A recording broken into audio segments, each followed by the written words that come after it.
Hey guys, my name is Michael. I'm a communications lead at Lisk. And today I'm joined for a research and development panel discussion and a brief Q&A session. I'm joined by our research scientist, Iker Alustiza, by head of research, Jan Hackfeld. Max Kordek, our co-founder, is also joining for the Q&A session in case there's some business-related questions. And Shusetsu Toda, our SDK development lead, will answer some questions on SDK as well. So yeah, let's get right to it. First of all, let's start off with the DPoS changes that are coming up. One of our most anticipated improvements proposed in Lisk Research. Can you tell us a little bit about the transition of the upcoming implementation and how it's actually going to play out? Yes, so first of all, we have to bear in mind that these proposals that we saw today, they imply a hard fork. And in every hard fork, we have to ensure the stability of the network. But in this case, I will say it's even more important because these changes affect how we choose the delegates. And yeah, we have to, well, for that reason, we do this migration. We propose to do this migration in two steps. In the first step, the new vote transaction is going to be active with all the details that it implies, as Maxime was explaining. But the old vote transaction will still be valid. And also, the delegate weight will still be computed as is currently. So it means with the old vote transaction. And when this first phase kicks in, we expect the people to start voting, to start casting votes with the new vote transaction. In the second phase, the old vote transaction is deactivated. The delegate weight is computed as we saw today. And yeah, that's it. So by these two phases, these two steps of migration, we want to ensure a smooth transition to the new vote mechanism.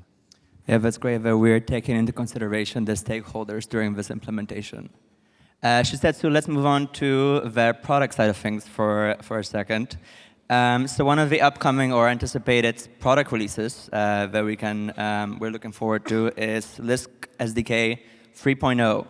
That'll include the new Byzantine fault tolerance mechanism.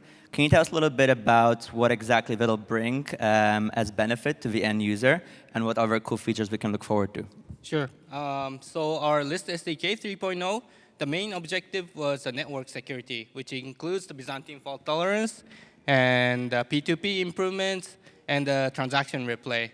So all of these features is not so visible to the SDK user, but one of the visible feature from the version 3 is the finality from the Byzantine fault tolerance.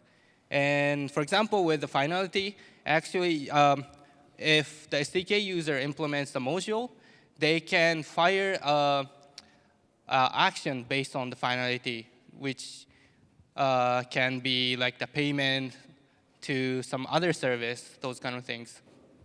Cool, thanks for that. Jan, back to the research. So to the Lisk insiders here, you'd be aware that we recently introduced some major changes to our development roadmap, actually renaming it to the protocol roadmap. One of the biggest changes was actually the removal of the ICO and custom tokens phase.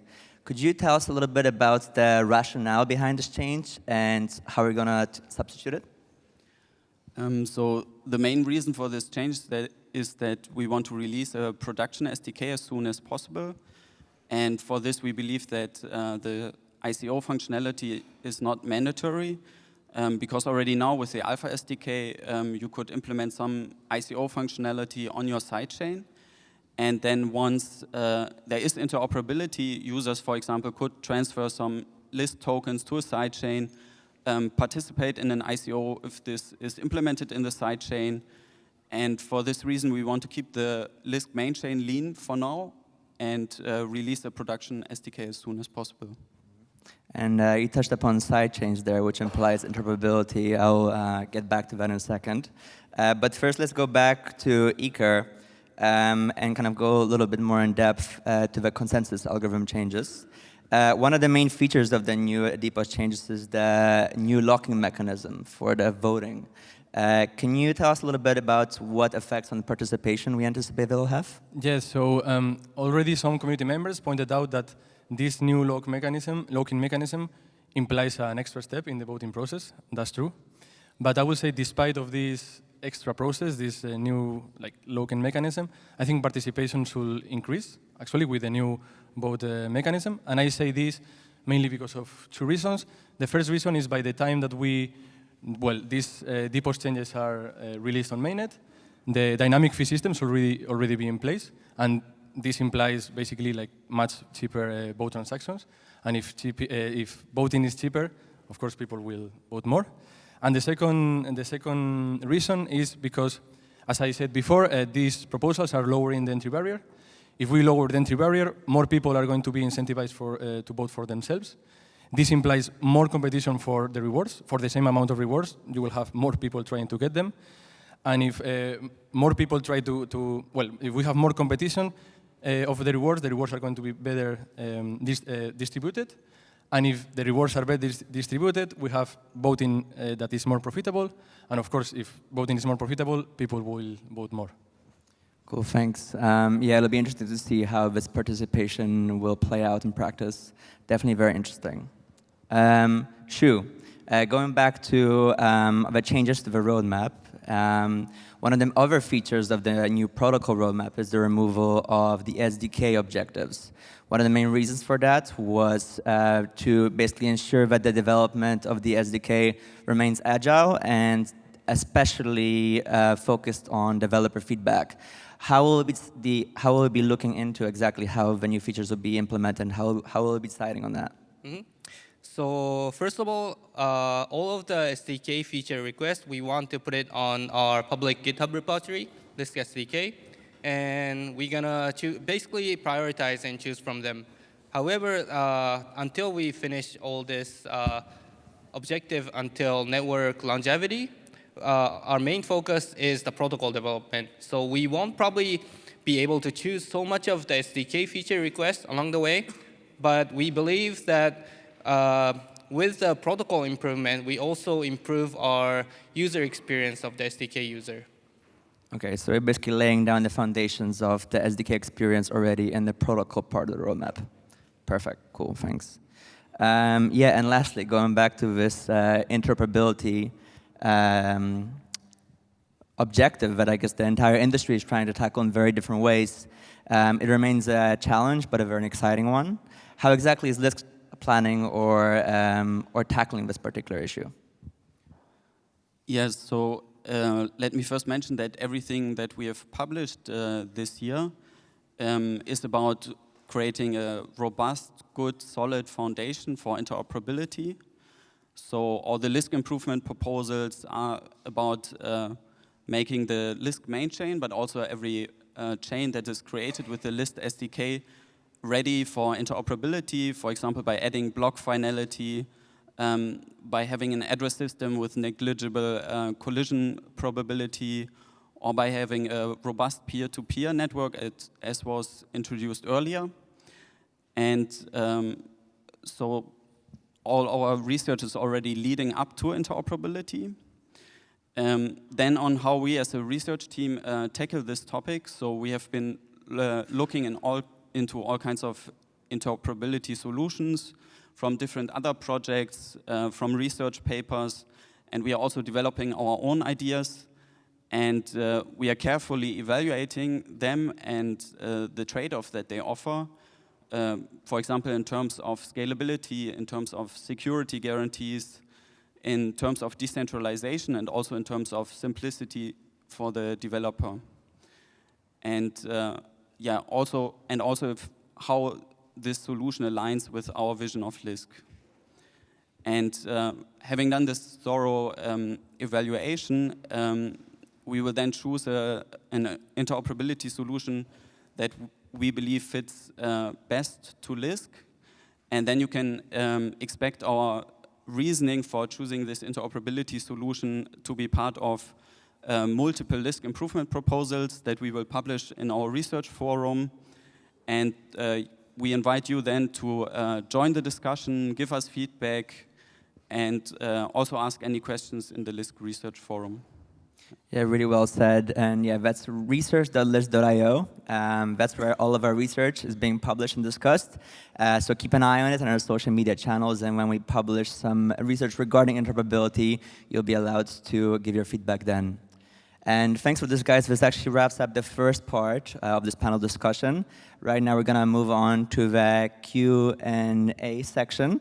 Our events manager, Monica, is actually already walking with a microphone. So if anybody has any questions, yeah, already gentleman there. Hi. Could you give us an idea about how interoperability could work, just generally?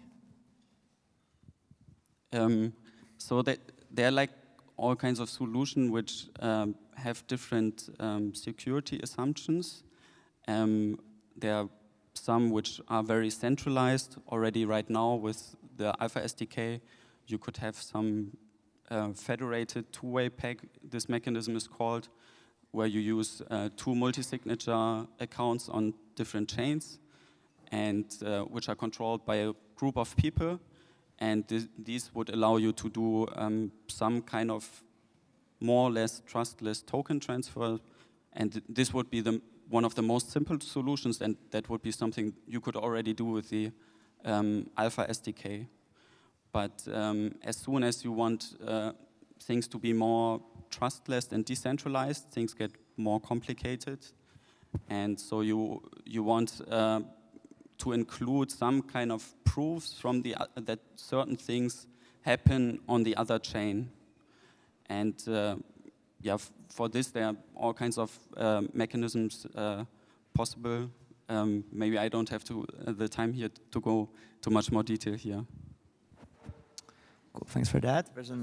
One thing is that to conclude the question from Jan, like I think the completely trustless and scalable solution is still an open problem in interoperability, because yeah, we have some, as Jan was saying, like some less, like some trust is required, or is not scalable at the moment. So there's still like the open problem of providing, like in general, in the whole blockchain industry, to have like a solution which is okay, scalable enough and at the same time trustless. And it's, for us, I mean, I think it's super exciting challenge to work on in the next months. Gentleman in the back. I have a very general question. I would like to see it from the technical perspective. People are talking about like putting X on blockchain, like that X being any business. So from the technical perspective, being like 1995 of internet, what do you think right now should be the eligible criteria for putting anything on blockchain? Like, for example, if you think about putting a pizza delivery system on blockchain, that's absurd. What is your technical perspective on that? Like, is there anything that we should think about when we talk about putting X on blockchain? For example, if I put government contracts on blockchain, or if I put real estate contracts on blockchain, that makes sense. If I put pizza delivery on blockchain, that does not make sense, because if my pizza delivery is late 15 minutes, I don't care about it. But if my apartment, which I bought like 30 years ago, is now in dispute, that makes a lot of sense to prove it through a real proof of concept, like blockchain, I mean. Who would like to tackle this question?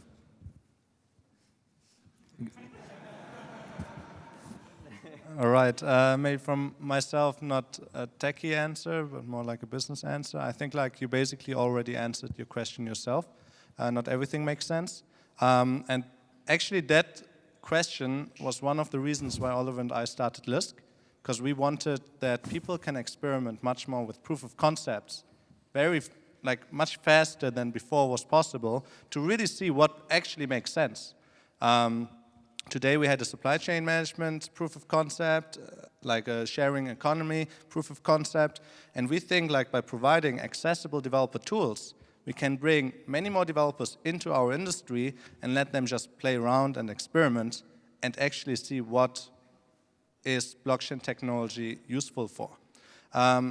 But like I said, I think you actually answered your own question already. I think not everything makes sense. I think like more long-term things where you have to prove something makes sense, but you don't have to prove that you ordered a 10 € pizza. For that, decentralized technology and especially blockchain technology is a bit too expensive. But if it's about your, I don't know, €1 million apartment you bought here in Berlin or in New York or London, then you actually want to prove that this is your apartment. And in these jurisdictions, maybe it's not that sensitive, but if you're going to other jurisdictions, then proof of ownership is actually a very sensitive topic. And this you could like extrapolate to all kinds of topics in terms of ownership. I think like notary services were one of the first obvious use cases for blockchain. Another obvious use case right now is probably gaming with NFTs, with non-fungible tokens, where you, again, prove that you own a token and then on top of that can actually transfer that token.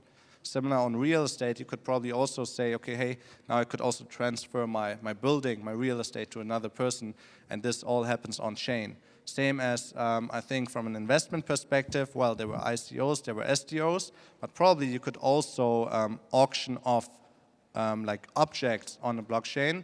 And instead of like you have a painting and one person owns it and it's worth 50 million, now maybe 50,000 people own a chunk of it. So I think we're going to see much more of that.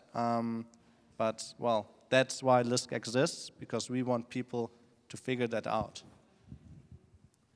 Next question. There, we got a question there.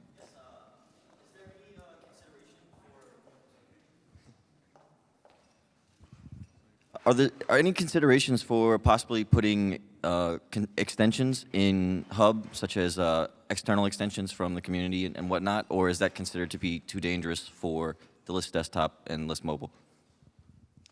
Who'd like to tackle this question? It's more on the development side, or Max? All right. Strikes again. Probably the worst front-end developer in the room here. No, so we will not do that. We discussed it quite a bit, and you know it was possible at one point, but we decided to not continue with that because of security reasons, because people could just upload or like use malicious modules. We also think that with our new focus for previously called Lisk Hub, now renamed to Lisk Desktop, by making it much more powerful and adding many more features to it, we make this feature basically redundant. If people really need something, they could contact us and we can brainstorm to implement that. If we decide to not implement it, they could always still fork it, but we don't want that. But we just hope that we can provide every tool necessary within the desktop user interface which people require. So yeah, this feature will not be continued just because it's a bit too dangerous for us and because it's quite difficult, I would say, to optimize our user experience if people have full control and then every module will look different and some of them will be buggy, others will be maybe great, but everything will come back to us and we will be the ones being held accountable for that. Yeah, a lot of security considerations there for sure. Do we have any more questions in the audience? This one. Hi, I was wondering if there was a scientific reasoning behind having 2 standby delegates, or maybe 4 or 5, I don't know. And also the €1,000 Lisk buy-in to get started. Is it also scientifically backed, or I don't know? Well, you can call it scientifically backed, but let's say we did our research, scientific or not. But well, the second question I think is more simple. The one with as 1,000 Lisk as the lower bound to be eligible. I think this one, well, we wanted to put it as low as possible, so everyone would be incentivized to run a node and be a standby delegate. That's the main idea of the proposal. But also, for performance reasons, like if you put it too low, like maybe in the future we have a huge list of standby delegates, and this selection algorithm, I mean, it has to do like a search in this list and so on. So this can be, I mean, tricky in the future. So let's say like, okay, 1,000, I think is low enough for everyone to get into it, and not too low for the performance of the algorithm to get affected. The first question was about the number of standby delegates. Yeah, that's also something that we were like well, discussing quite in detail internally, like why 2, why not 4, why not the whole list? Like, well, that will be a change of how we do the depots. But I would say, like, first, well, why not 4 instead of 2? I think it's as everything in engineering, it was like a trade-off. So first, if you put 4 standby delegates on top of the 101, the rounds are going to get longer, and this is also already like a sensible, like, okay, like now rounds are 105 blocks, so maybe it starts to be too long.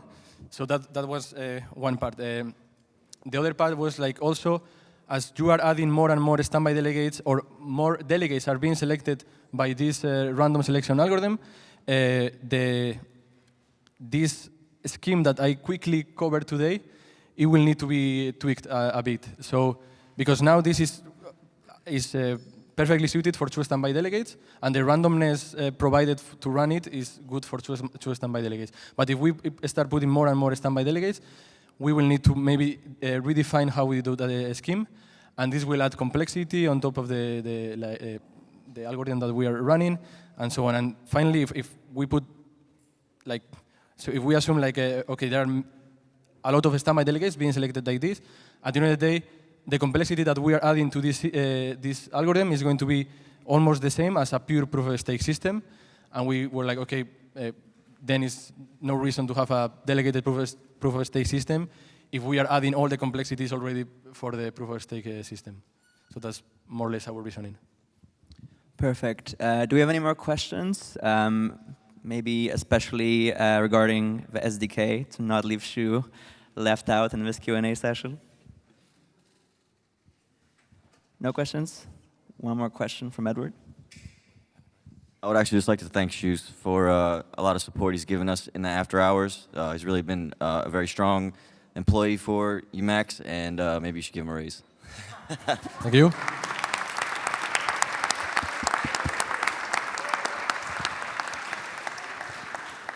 What a great ending for Shu, and what a great and what a great ending to this great panel. I would like to thank everybody involved and everybody in the audience for their comprehensive questions, and give it up back for Matt Piaggi.